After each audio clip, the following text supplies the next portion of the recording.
Shalom Bapak Ibu Saudara yang dikasihi oleh Tuhan, puji Tuhan. Kita berjumpa kembali dalam program Renungan Keluarga Kristen. Mari kita bersatu di dalam doa sebelum kita merenungkan firman Tuhan. Bapa kami yang di sorga, terima kasih untuk kebaikan Allah. Terima kasih untuk pertolongan yang Allah nyatakan bagi kami.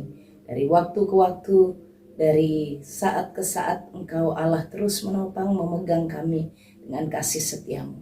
Terima kasih ya Bapa. Kami memasuki hari Minggu ini karena kebaikan Tuhan.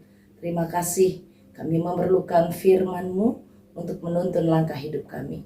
Firman-Mu yang akan mengarahkan langkah hidup kami. Berkatilah hamba-Mu, berkati Bapak Ibu Saudara sekalian. Tuhan Yesus, kami mau merenungkan firman-Mu di dalam nama Tuhan Yesus Kristus Allah kami yang hidup. Amin. Bapak Ibu dan Saudara yang dikasihi oleh Tuhan, perikop renungan kita pada pagi hari ini dari Yeremia pasal yang ke-20 ayat yang ke-7 sampai ayat yang ke-19. Saya akan membacakan dari ayat yang ke-7. Bapak Ibu Saudara, nanti sampai dengan beberapa ayat selanjutnya. Yeremia pasal 20 dimulai dari ayat 7. Engkau telah membujuk aku ya Tuhan, dan aku telah membiarkan diriku dibujuk. Engkau terlalu kuat bagiku, dan Engkau menundukkan aku. Aku telah menjadi tertawaan sepanjang hari. Semuanya mereka mengolok-olokkan aku. Sebab setiap hari aku berbicara terpaksa, aku berteriak, terpaksa berseru, kelaliman, aniaya. Sebab firman Tuhan telah menjadi cela dan cemooh bagiku sepanjang hari. Tetapi apabila aku berpikir aku tidak mau mengingat dia dan tidak mau mengucapkan firman lagi demi namanya, maka dalam hatiku ada sesuatu yang seperti api yang menyala-nyala, terkurung dalam tulang-tulangku. Aku berlelah-lelah untuk menahannya, tetapi aku tidak sanggup. Aku telah mendengar bisikan banyak orang. Kegentaran datang dari segala penjuru. Adukanlah dia. Kita mau mengadukan dia. Semua orang, sahabat karibku mengintai apakah aku tersandung jatuh. Barangkali ia membiarkan dirinya dibujuk sehingga kita dapat mengalahkan dia dan dapat melakukan pembalasan kita terhadap dia. Ayat 11. Tetapi Tuhan menyertai aku seperti pahlawan yang gagah. Sebab itu orang-orang yang mengejar aku akan tersandung jatuh dan mereka tidak dapat berbuat apa-apa. Mereka akan menjadi malu sekali sebab mereka tidak berhasil. Suatu noda yang selama-lamanya tidak terlupakan. Ayat 12, ya Tuhan semesta alam yang menguji orang benar dan melihat batin dan hati. Biarlah aku melihat pembalasan-Mu terhadap mereka, sebab kepadamu-lah kuserahkan perkaraku. Ayat 13, menyanyilah untuk Tuhan, pujilah Tuhan. Sebab ia telah melepaskan nyawa orang miskin dari tangan orang-orang yang berbuat jahat. Bapak Ibu Saudara, sampai ayat 13 kita baca, kita dengar. Ada masih sampai ayat yang ke-18.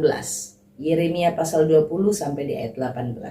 Bapak Ibu Saudara yang dikasihi oleh Tuhan, bagian yang kita dengarkan dari ayat 7 sampai ayat 13 sebenarnya sampai dengan ayat yang ke-18 merupakan isi hati dari seorang hamba Tuhan, yaitu Yeremia yang berdoa kepada Allah. Ini adalah seruan isi hati keluh kesah Yeremia kepada Tuhan. Dalam doa-doanya, inilah yang dipanjatkan oleh Yeremia setelah Yeremia menghadapi tekanan yang dialaminya dari Imam Pasyhur. Masih ingat bagaimana Imam Pasyhur memukul dia, membelenggunya, membawanya di atas pintu gerbang Benyamin di rumah Tuhan. Yeremia menghadapi tekanan, Yeremia dipermalukan, Yeremia menghadapi penolakan yang luar biasa. Dan di dalam doanya dia berkata kepada Allah, aku seperti dibujuk, tapi aku juga membiarkan diriku dibujuk. Aku seperti membiarkan diriku dibiarkan menjadi tertawaan sepanjang hari, diolok-olok. Karena pelayanannya, karena tugasnya. Yeremia menghadapi tekanan yang luar biasa, tekanan sosial, mentalnya juga tertekan, jiwanya juga menghadapi pergumulan tekanan yang begitu luar biasa. Ini Yeremia manusia, Bapak Ibu Saudara, manusia yang utuh, manusia yang apa adanya. Dan ini sebenarnya merupakan gambaran dari setiap kita, menunjukkan bahwa manusia itu ada dalam titik-titik tertentu saat menghadapi tekanan. Yeremia tahu apa yang harus dia lakukan. Saat dia menghadapi tekanan, ditertawakan, dipermalukan, mentalnya seperti dihancurkan, jiwanya seperti dikoyakkan. Yang Yeremia lakukan adalah berdoa kepada Allah dengan jujur dan terbuka. Jujur dan terbuka di hadapan Allah. Maka saya dan Bapak Ibu Saudara, saat kita menghadapi pergumulan, menjalani hari-hari ini penuh dengan tekanan, mari kita jalani hidup kita dalam relasi yang baik dengan Tuhan. Menjalani relasi yang baik dengan Tuhan itu bagaimana? Jujur dan terbuka dalam berkomunikasi. Jujur dan terbuka dalam doa. Yeremia nggak ngempet, nggak menahan emosinya itu di dalam hati dan memendamnya, lalu dia berdoa hanya mengucapkan yang baik-baik saja. Tidak. Yeremia mengucapkan kondisi hatinya. Sepertinya dia tertipu, sepertinya dia dipaksa oleh Tuhan. Tapi dia membiarkan dirinya. Bahkan dikatakan, aku kalau boleh rasanya pengen berhenti. Gak lagi menyampaikan firman Tuhan. Gak lagi menyampaikan nubuatan. Gak lagi menyampaikan pemberitahuan akan hancurnya Yehuda. Tapi seperti ada api yang menyala-nyala. Yang itu terkurung dalam tulang-tulangku. Aku tidak sanggup menahan itu.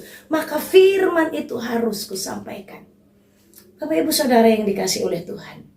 Apa yang harus dilakukan orang percaya saat dalam pelayanannya dia menghadapi penolakan, saat dalam pelayanannya dia menghadapi tekanan dari seorang yang religius seperti yang dialami oleh Yeremia dari Imam Pasyhur. Yang harus dilakukan saat kita menghadapi tekanan dalam pelayanan kita, dalam keberadaan kita, bahkan yang melakukan tekanan itu adalah disebut dalam tanda kutip ya orang rohaniawan. Tetaplah yang harus kita lakukan adalah jujur dan terbuka di hadapan Tuhan. Beritahukan kepada Tuhan situasimu.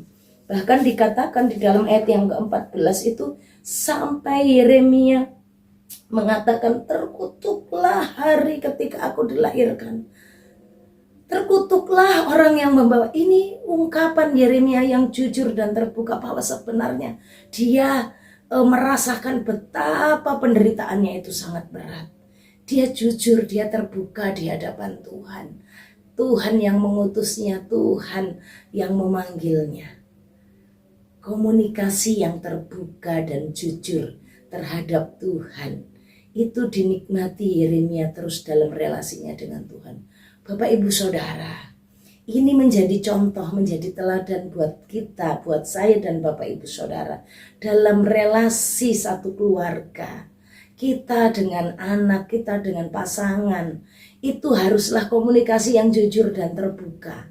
Jangan ngempet, jangan memendam emosi, jangan memendam amarah, jangan memendam luka, jangan memendam kondisi ketertekanan itu, tapi ayo di-sharingkan, ayo diceritakan, bukan di media sosial, bukan kepada orang lain, tapi kepada Sang Bapa. Kenapa banyak anak-anak tidak kuat menghadapi bullying?